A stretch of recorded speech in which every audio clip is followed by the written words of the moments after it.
2010 жыл Ошта уруш башталганда биз эми кеч болгон үчүн үйдө болгонбуз.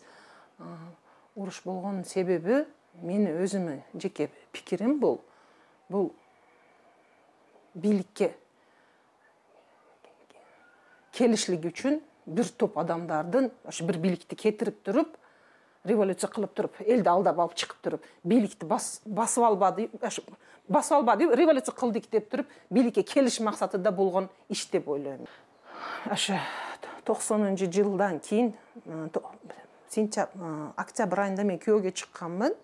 Күйөөгө чыгып, күйөөм менен биз бизнес баштаганбыз. Кийин уже союз распад болуп, мындай неме мустакыл мамлекет болгонубуздан кийин биз бизнес баштап күйөөм менен.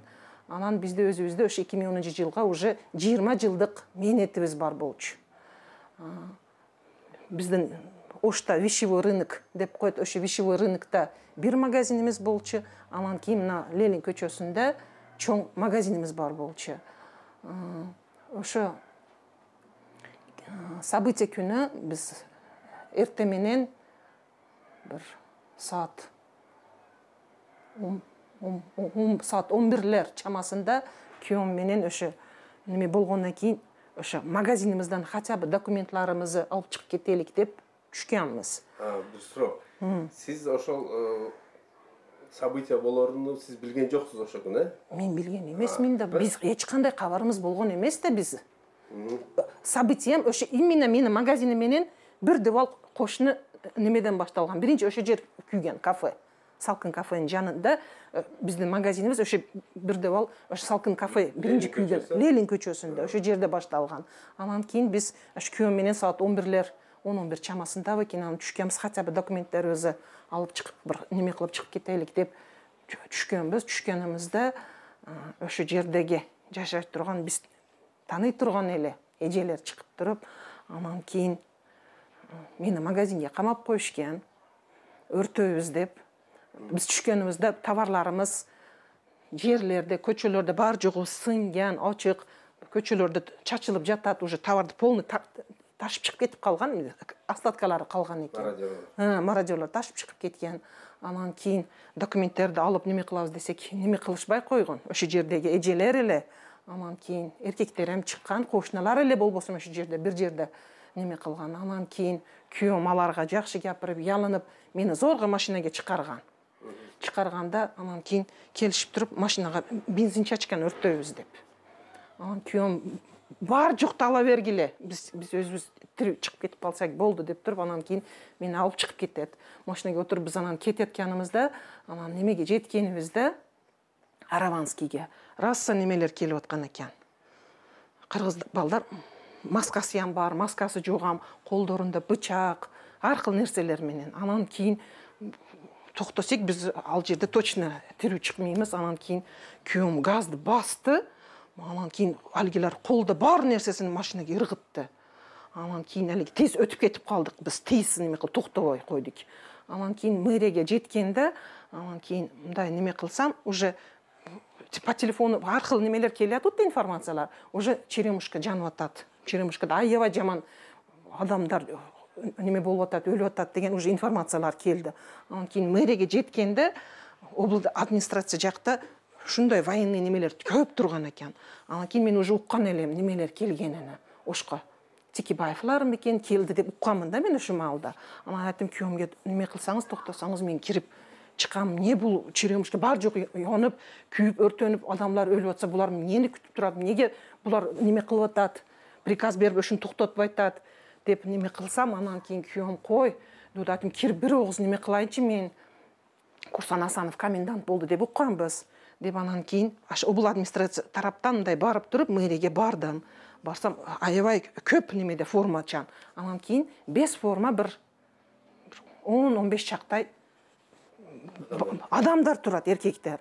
Анан кийин мен мэриyaga кирейин десам, анан кийин немелер ошо без формачалар киргизбейсиң дейишти мэрия неместе озда турган немелерге. Анан айттым ки черемушка аябай жаман күйүп өртөнүп адамдар өлүп атат экен, токтотпойсуңар, эмнени күтүп атасыңар, приказ бербейсиңарбы деп неме кылсам, киргизбейсиң, буну бuyakta өлтүрөбүз дейишти мени ошо жерде. Анан кийин менде уже неме болуп калды, уже өлтүрөбүз деп неме кылды. Бирөө жарым келип же формада турган эч ким жардам бербей атат да. Анан кийин неме чыгып калды? Мэриядан Курсан Асанов чыгып калды. Анан кийин Курсан Асановке айттым, Курсан аке дедим, жолдун боюнда дедим, менин күйөөм турат машинада. Ошо жолдун боюна чейин алып чыгып койсоңуз кетип калам мен дедим. Десем, не депсиң ам деп тесинде карап койду, мени укту. Жөн жүрүп кете бер, таштап кетти мени ошолорго. Анан кийин алигилер айтты ки, биз буну деди, башка жерге барып өлтүрөбүз деди мени. Анан кийин өлтүрөбүз дегенде ошо мэриянын озунда турган эки неме киши анан жүр, мен жардам сурадым да алигилерден. Жүр деп туруп, анан iki чекемге туруп, мени алып кетишеткенде алиги 5 формачалар аркамыздан келди, ярым алдымызга өтүштү. Анан кийин мэриядан өтүп, бул администрация жактан мындай бурулуп атканыңызда ёлкалар бару, ошо жерде бир машина турган экен, ошо машина күйөөсү болсо керек деп алигилер ташталышты. Ташталышдан анан кийин шофер түштү, мен кыргызмын, тийбегиле мага деп. Анан кийин поворот чыгып, анан чоң жолго мындай немесиге чыкканыбыздан кийин өйдө күйөөм бияка паске карат кизип коюп койгон экен. Машина сен ошо малда жакшы иштеп атат эле. Сразу заводить этпей атат эле.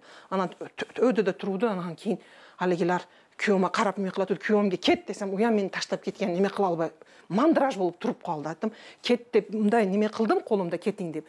Мандраж болуп туруп калды, мен неме кыла албай. Анан кийин алигилерди уже колунда бычак немелер менен уже көргөндөн кийин жакындап калган экен, күйөөм вынужденно машинасына отурду. Али жүрмөй аткан машинам заводить кылып жүрүп кетти да, буян бир Алладан болсо керек. Алдыга турган машина кантып, аркага жүрүп туруп, мындай бурулуп, Накатский подъемге чыгып кетип, неме кыла албай калдым да, мен башка мал болсам мындай неме кылыш кыйын да, буну чентип жүрүш. Анан кийин алигилер чыгып кетип калгандан кийин сен күйөөңү качырып бардың деп, барысын бага келишти. Буну деди, эми башкача өлтүрөбүз, башка жерге алып кетип өлтүрөбүз деп. Мен шунакы состояниеде болуп калдым, же болбосо буну азыр короче, хуниге өлтүрөбүз дейишти да. Анан кийин мен коркуп, кайсы бирисидан бир неме кылып, уштуп, хорам тындагы тийбей өлүп калсам экен деген немеге түшүп калдым, шок немеге түшүп калып, ушу жолду бойго чыгып калдыкпы? Ал ikkita неме бирге келип атат мэриянын сотрудниги. Чыкканыбыздан кийин бир Накатский подъемда мен турадан келдим, бир Жигули келип калды, милиционер. Алиги кел дем, эшикти ачуу дем, сразу мен отуруп алдым алдына. Отурушумга анан кийин немени эшикти сразу мэриянын сотрудниклары япып койду. Анан кийин алигилер өй деп неме кылышат дем, жүрүп алып чыгып кетип калды. Кайсыда күйөөм телефон чалып калды машинага отурушумга. Анан кийин неме кылбай хаба турам десем, Накатский подъемге чыктым мен деди, неме томонго деп. Одан кийин болуптур дедим. Анан кийин алиги милиционер мени Накатский подъемге алып чыгып кетти. Кете атып жолда милиционерден алиги мени куткарып койгонига атыны сурадым, исмини. Кимсиз деп атыны сурадым, неме кылам. Ну, шунака шоковый немеде состояниедаман. Азыр мен ал кишини жүзүнө эм эстей албайм. Атын эм эстей албайм. Формада болгон ал киши. Формада болгон милиционер, кыргыз киши болгон. Жигулидан анан кийин биз өтөгө чыктык, өтөгө чыксак, Накатский подъемге. Ал жерде өзбек адамдар турган экен. Анан кийин барып токтогонда, анан кийин мындай неме кылышпайын, тинчлейме деп мындай кылып ки, жөн койгула, эч кимге тийбегиле, бул киши мени куткарып алып чыкты дедим. Анан кийин ал киши мени таштап коюп кетти. Мен рахмат дедим. Ну, али шокта, я его не помню, да? Но мен өзүм шу күнгө чейин али дуа кылганда ошо кишиге постоянно дуа кыламан. Аллахым ошо кишини өзүң нимасынын мүкөфатын өзүң берген, бола чакасыны нимасыга тынч болсун деп, но ошо киши агар азыр мен эштей эткен болсо, агар эслесе, у кишиге мен рахмат айтаман. Ана шу күндө 2010 10 июнь күнү өзбек-кыргыз ортасында болмаган бул уруш. Али не бывает плохой нации дейди, бывают плохие люди. Ошо кыргыз-өзбек урушканда бул кыргыз адам мени куткармаган боларды. Ошо кыргыз адам мени куткарып алып чыгып койду. Но Курсан Асанов ошо малда комендант болуп туруп, мени отке таштап кетти. Калаганыңча өлтүрөр дегени да бу. Таштап кетти, мени куткарганы жок, алып чыгып койсо, ему очень легко было бы. Сиз заложник болуп турганыңызды көрүп жардам бербей койду, да? Жардам бербей койду. Анан бул немеге келсеңиз, айылга эмне болуп атыптыр бул жакта ошо мезгилде? Анан кийин мен айылдан күйөөм ошо жерден мени машинага салып алып чыкты үйгө. Буякта тинч болгон. айылыбызда көп эле кыргыздар бар. Наракта домларда бар. Например, биздин маалада ham битте көчөдө бир кыргыз семья бар. Ошо малды ham эч ким алар менен неме кылган жок. Азыр эми жашап атат, чыгып сурашыңар мүмкүн. Эч ким тийген жок. Айтпаны бул жерде мындай жөнөкөй карапайым элдин ичинде кыргыз менен өзбек урушкан жок бул. Бул айтпаны ошо мени өзүмө жеке немем ошо бийликти неме кыла тургандардын бийликке келгиси келгендердин немеси болгондо бул иши болгон деп ойлойм мен. Анан ошол күйүп кеткен магазиндериңиздер кандай болду? Кийин компенсация мамлекет төлөдү, жокпу? Компенсация маселесине келгенибизде пострадавшийларды спискеге толук кирбей, биз жогорку кеңешке, биз өзүбүз адилетке жол деп коом түзүп, көп жолу каттаганбыз. Анан спискеге действительно пострадавшийлар кирбей, эч качан базарга чыкпаган, налог төлөмөгөнлөр спискеге кирип алган. Анан кийин биз министр экономикага Учкун Ташбаев маалда барып киргизгенбиз, бир канчасыны кийин Темир Сариф маалда барып киргизгенбиз. Ошентип жүрүп биз 50 000 сомдон безвозмездный только 50 000 сом акча алдык. Хотя ошо маалда мен азыр 30 жылдан бери налогоплательщикмин. 30 жылдан ашты. Ал маалда 20 жылдык налогоплательщик болгонмун. Менин ущербим 3 немем кеткен мени. Күйөөмү, баламы ошо чоң магазинбиз. Биз семьямыздын немебиз көп болчу, 3та. Үчөөсүгө отдельно налог төлөчү элекпиз. Общий ошо маал деген неме келгенде $200 000 тегерегинде ущерб болгон бизде, биздин үй бүлөбүздүкү. Бизге мамлекет тараптан только 50 000 сом безвозмездный акча берилди и 150 000 сом суда 10 жылга берилди. Ошо 150 000 сом судан ham мына биздин ущербimiz $200 000 болса, 20 жыл налог төлөгөнмүн. Налог төлөгөндөн кийин мамлекет налог алгандан кийин президент гарант конституции, ал мамлекет не только өзүн жаранын мүлкүн да коргош керек. Болбосо эмнеге налог алат? Мен жогорку кеңешке барбам, бул сөздөрүмү айтканмын ал жерде ham. Неме кылганымдан кийин ошо 150 000 сомду кайтарасыңар деди. Мен кайтарганы шартым болгон жок. Биз ал маалда полный нөлгө неме болуп калдыкпы? Еще балдарым чоңойгон, окутта турган, күйөөгө үйлөй турган маалдар болгон. Балдарым эми окута албадым ошо маалда. Же үйлөй албадым, жаш өтүп кетти. Анан кийин мойнубузда дагы карзларыбыз калып кеткен. Анан кийин 150 000 сомду биз төлөгөнүбүз жок. Төлөгөн шартыбыздан болгон жок. Анан кийин мамлекет бизди пострадавший предпринимательлерди Инский событияда сотко берди. Биз 20 жылдан бери налог, 30 жылдан бери налог төлөп, өзүбүз иш менен камсыз кылып, мамлекетти бюджетин толтурганыбызга за что? Не кылган күнөөбүзгө бизди сотко берди. Ошо 150 000 сом суданы деп. Сотко берип, соттун чечими чыгып, мына пострадавший Инский событияны пострадавший предпринимательлери биз бир канчабыз запреттабыз азыр. За предел Кыргызстан. Да, за предел Кыргызстан чыгарбайт. За что? Соттун чечими менен. Ошол кезде жогорку кеңеште жолукканда тиги сиз жана айтып кетпедиңиз, Басылбек Жээнбековге ошо маселелерди көтөргөндө ал киши прямое указание берди ошо министрликтерге ушул адамдардын налогуну.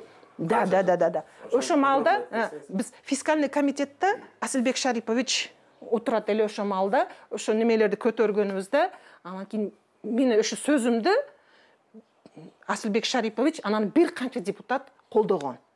Эже туура сүйлөп атат деди. Налог алгандан кийин имуществосын коргош керек эле. Болбосо эмнеге налог аласың? 20 жыл, 30 жыл төлөгөн налогун эсептеп туруп, эженин налогларын кайтарып бергиле деген.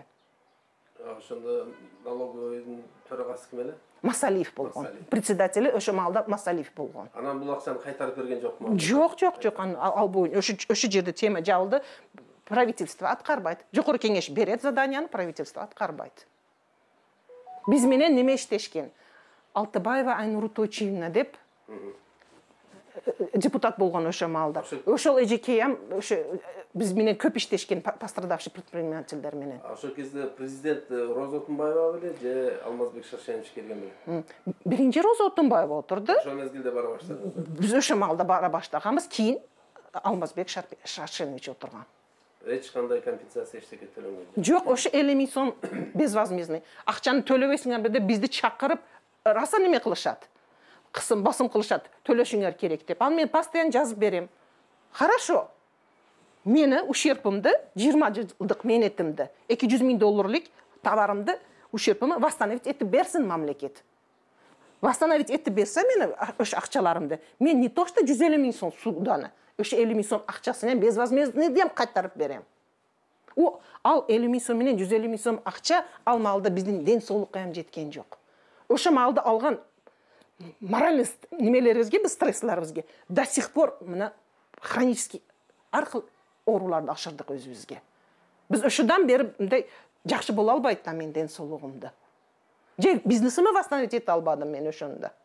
Ұлттар аралық конфликті қайталанбаш үшін біздің билікке әділетту, иманду, Қырғызстандың ертеңгі келешегін ойлаған, иманы бекем, Алладан қорққан кішілер лидер болып келіш керек. Анан кейін харқыл немелер программалар болуш керек. Екі елді немесінің интипақчылығыны біріктіріш үшін балдарыбыз бір-біріменен бірге қошы оқып, бір-біріменен бірге бір спортзалға барып, чоғы өссе, алар мұнда конфликт болбойды.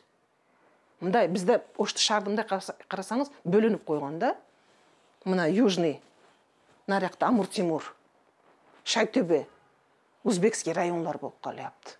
Западный Ақтілек, Юго-Восток, Киргизский райондар. Ошындай болбош керек. Бардығы бірікіп жашаш керек. Аралаш болуш керек. Мектептерім, бала бақчадан баштап. Балдарыбыз вынуждены Россияға барып иштеш отады. Ошон үчүн булар орыс тілін билиш керек болуп отады. Ошон үчүн өзбек мектептерде көбүрөөк рус класстар ачылып кеткен. Например, 7 класс, 1 класс ачылса, 5 класс орус класс, 1 же 2 өзбек класс, 1 класс болуп калып атат. Основном орус класстар болуп калган.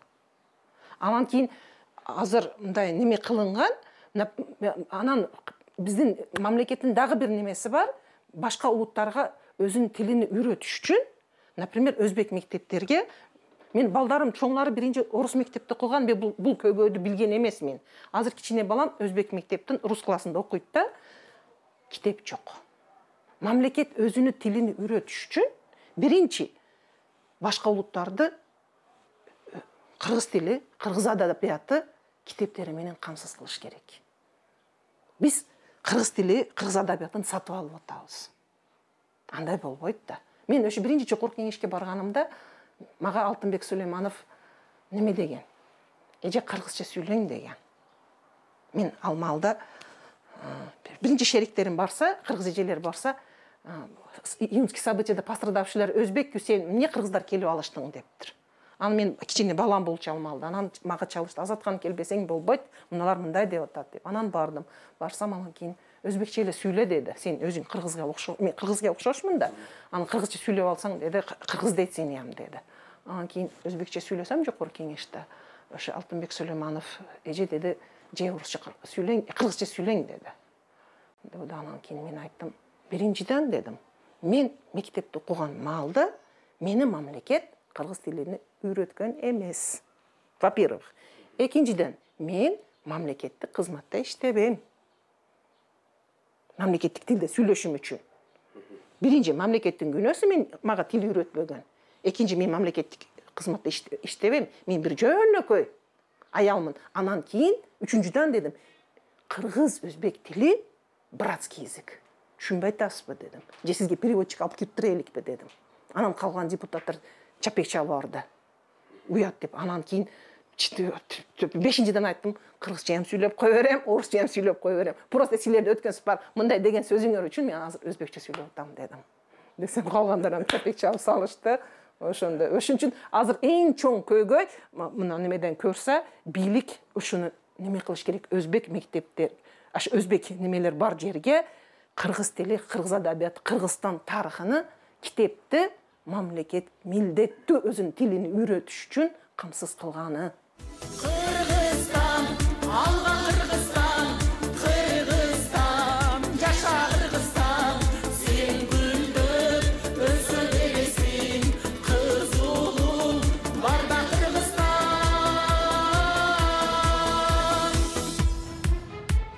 Эх, кандай кенен Кыргызстан, экинчи менен Кыргызстан. алыстан